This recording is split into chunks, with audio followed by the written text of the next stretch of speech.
எல்லா நலன்களையும் குறைவிலாது அள்ளிக் கொடுக்கும் இந்த திருதி நன்னாளை அட்சய திருதி என அழைத்துப் போற்றிக் கொண்டாடினார். அதனால்தான் மிக விலை உயர்ந்ததாக கருதப்படும் தங்கத்தை அன்று மக்கள் வாங்குகின்றனர். திதி நாட்களில் மிகவும் விசேஷமானது இந்த அட்சய திருதி என்று கூறுகின்றனர். அன்றைய தினம் அதிகாலையில் எழுந்து நீராடிவிட்டு பூஜை அறையில் கோலமிடுங்கள். அதன் மேல் ஒரு மணப்பலகையை போட்டு மேலே வாழை இலை ஒன்றினை வையுங்கள். இலையின் நடுவில் கொஞ்சம் பச்சரிசியை பரப்பி அதன் மேல் ஒரு செம்பில் நீரை வைத்து நீரில் மாவிலை போட்டு மஞ்சள் தடவிய தேங்காய் வைத்து கலசமாக்குங்கள். கலசத்தின் அருகே ஒரு படி ஆழாக்கு அல்லது ஒரு டம்ளரில் நெல் நிறைத்து வையுங்கள். கலசத்திற்கு பொட்டு பூ வையுங்கள். லட்சுமி நாராயணர் படம் இருந்தால் அதனையும் வைத்து அலங்கரியுங்கள். பின்னர் குத்து விளக்கினை ஏற்றி வையுங்கள். மஞ்சள் பிள்ளையார் பிடித்து வாழை இலையில் வலப்பக்கமாக வைக்க வேண்டும். நீங்கள் புதிதாக வாங்கிய பொருளை கலசத்தின் முன்பாக வைக்க வேண்டும். விலை உயர்ந்த பொருளாகத்தான் இருக்க வேண்டும் என்பதில்லை. அட்சய திருதி நாளில் எல்லோராலும் வாங்க முடிந்த பொருளான உப்பை வாங்கி வைத்தாலே போதும். அஷ்டலட்சுமி கடாட்சம் உங்கள் வீடு தேடி வந்துவிடும். முதலில் விநாயகரை வேண்டிக் கொள்ளுங்கள். பின்னர் கலசத்தில் மகாலட்சுமியை எழுந்தருளும்படி பிரார்த்தியுங்கள். உங்களுக்கு தெரிந்த விஷ்ணு, லட்சுமி, சிவன், பார்வதி, குபேரன் துதிகளை சொல்லுங்கள் அல்லது கேளுங்கள். குசேலரின் கதையை படிப்பது கேட்பது மிகவும் நல்லது. பின்னர் அவரவர் வழக்கப்படி தீப தூப ஆராதனைகள் செய்யுங்கள். இந்த பூஜையில் பாயாசம் அல்லது சர்க்கரை கலந்த பால் நிவேதிப்பது சிறப்பானது. அன்றைய தினம் மாலையில் சிவாலயம், பெருமாள் கோயில் என்றும் உங்களால் இயன்ற தலத்திற்கு சென்று தரிசியுங்கள். அதன் பின்னர் மீண்டும் தீப தூப ஆராதனை கலசத்திற்கு செய்துவிட்டு கலசத்தினை வடக்கு பக்கமாக நகர்த்தி வையுங்கள். உண்ணாவிரதம் இருப்பது, எளிய திரவ ஆகாரம் மட்டும் உண்பது எல்லாம் அவரவர் வசதி, உடல் நலத்தை பொறுத்தது. கலசத்தினை நகர்த்துவது விரதத்தினை நிறைவு செய்துவிட்டதாக அர்த்தம். பயன்படுத்திய அரிசி, கலசத்திற்கு தேங்காய், மற்ற பொருட்களை வீட்டு உபயோகத்திற்கு பயன்படுத்தி கொள்ளலாம். அட்சய திருதி அன்று தங்கம் மட்டுமே வாங்க வேண்டும் என்றும் தங்கம் வாங்கினால் மட்டுமே தங்கம் பெருகும் என்பது இல்லை.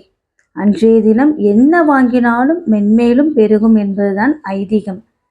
சித்திரை மாதத்தின் வரும் திருதியை நாளை அட்சய திருதி என்று சொல்லப்படுகிறது. சயம் என்றாலே எடுக்க எடுக்க குறையாது என்பது பொருள். எல்லா விதமான நலன்களையும் அள்ளி அள்ளி கொடுக்கும் இந்த நன்னாளை அட்சய திருதி என்று அழைக்கின்றோம். மகாவிஷ்ணுவின் மார்பில் மகாலட்சுமி இடம்பெற்றமை இந்நாளில். பரசுராமர், பலராமர் போன்றவர்கள் அவதரித்த நாள் இன்றைய நாள் என்றே இதிகாசங்கள் கூறுகின்றனர்.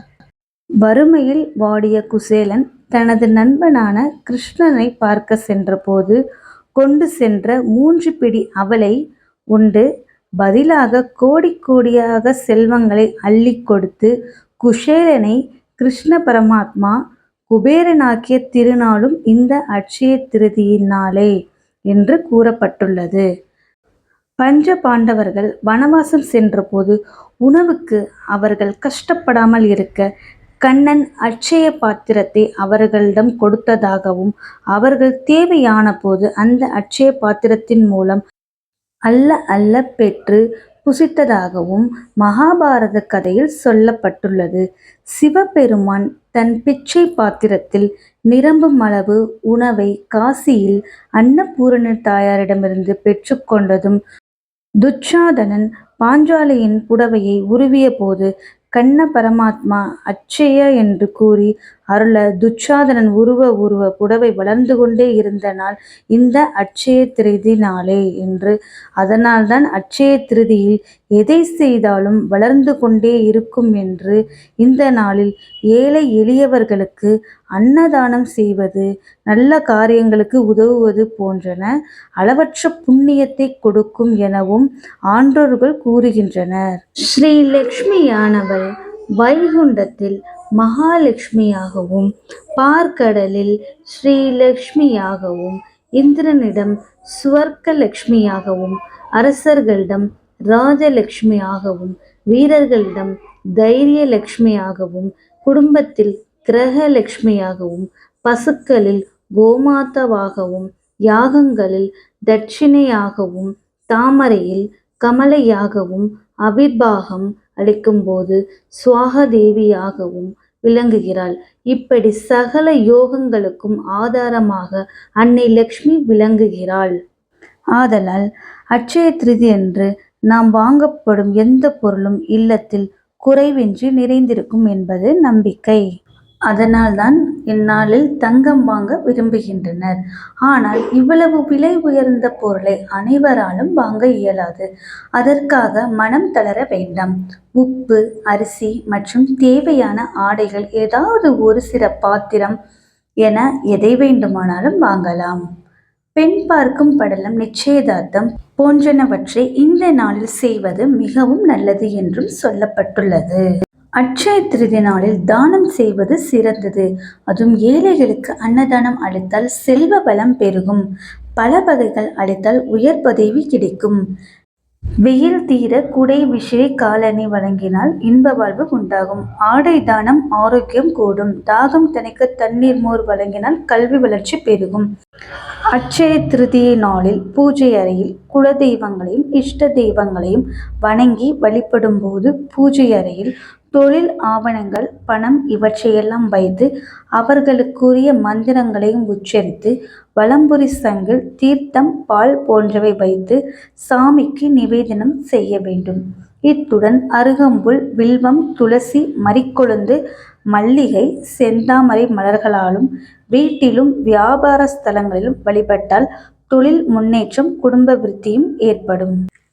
அட்சய திருதி அன்றைக்கு முனை முறியாத பச்சரிசி வாங்குவது நல்லது. கைக்குத்தல் அரிசிதான் முனை முறியாத அரிசி. அந்த முனை முறியாத அரிசி புடைத்து எடுத்து பணப்பெட்டியில் அல்லது பீரோவில் கொஞ்சம் வைப்பது நல்லது. அதற்கடுத்து மஞ்சளில் எல்லா மகிமையும் உள்ளது. மஞ்சள் பொடியாகவும் வாங்கலாம் அல்லது மஞ்சள் கிழங்காகவும் வாங்கலாம். இதில் கஸ்தூரி மஞ்சளுக்கு தனி சக்தி உள்ளது. தங்கம் என்பது லக்ஷ்மியின் ஒரு அம்சம் என்று சொல்லப்பட்டிருக்கிறது. வெள்ளியும் வாங்கலாம். அட்சய திருதி நாள் மிகவும் சிறப்பு வாய்ந்த நாள் என்பதில் மாற்று கருத்து இல்லை. இந்த நாளில் புதிய தொடங்குதல், நீத்தோர் வழிபாடு செய்தல் ஆகியவற்றை செய்வது நன்மை பயக்கும். திருமகளின் அருள் அட்சயமாக நம் மனைகளில் நிறைந்திருக்க அட்சய திருதி அன்று லட்சுமி நாராயணன் வழிபாடு செய்து தயிர் சாதம், புதிய வஸ்திரம் முதலியவை தானம் அளித்து தெய்வங்களை வழிபடுவதும் எளிமையானதும் ஏற்றம் தருவதுமான அட்சய திருதி விரதத்தை அவசியம் கடைபிடித்து இயன்ற பொருளை தானம் செய்து திருமகள் அருளால் அளவற்ற செல்வம் பெற்று ஆனந்தமாக வாழ்வோம். நன்றி, வணக்கம்.